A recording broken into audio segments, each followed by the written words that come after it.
మళ్ళీ బయటకు వచ్చినాక నిన్న టీవీలలో చూస్తే మేము పారిపోయినామని.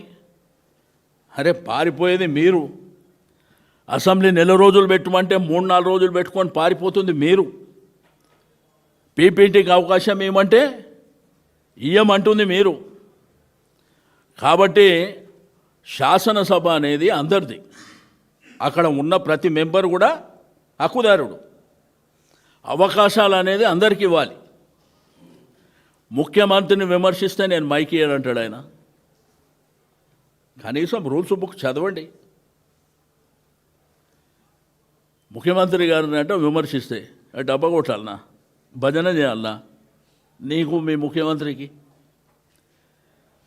ప్రతిపక్షాల పాత్ర ఏంది? ప్రజా సమస్యల్ని అసెంబ్లీలో మా గల్లమెత్తడం, ప్రభుత్వాన్ని ఆకర్షించడం, తద్వారా పనులు జరగాలనేది ఏదా ప్రతిపక్ష పార్టీలది. అట్లా కాకుండా ఈయన డబ్బా కొట్టమంటాడు. అరే స్పీకర్ గారు చెప్పే మాటన మీరు ఆన్ రికార్డు చెప్తుండే ఆయన ఏమని, ముఖ్యమంత్రిని విమర్శిస్తే నేను మైక్ ఇయ్యనంటాడు. నీకు కూడా స్పీకర్ గారికి కూడా కొన్ని రూల్స్ రెగ్యులేషన్స్ ఉంటాయి దాంట్లో. కాబట్టి మాకు మైక్ ఇచ్చే అవకాశం లేదు. మాకు మైక్ ఇచ్చినా ఆయన్నే మాట్లాడుతుండు మధ్యలో. కాబట్టి రెండోది చీఫ్ విప్పులు వాళ్ళ బాధ్యత ఏందండి? ప్రభుత్వానికి ప్రతిపక్షాలను సమన్వయం చేయడం వాళ్ళ బాధ్యత. వాళ్ళ బాధ్యతలు లేనేలేరు.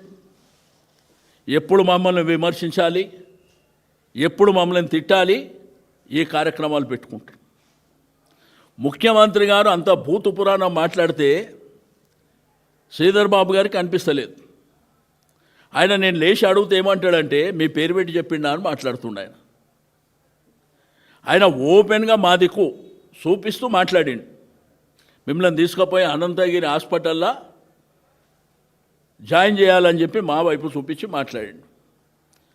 ఆయన లెజిస్లేచర్ అఫేర్ మినిస్టర్ గారు మీ పేరు చెప్పలేదు కదా అని చెప్పి ఆయన తెలివిగా మాట్లాడుతాం.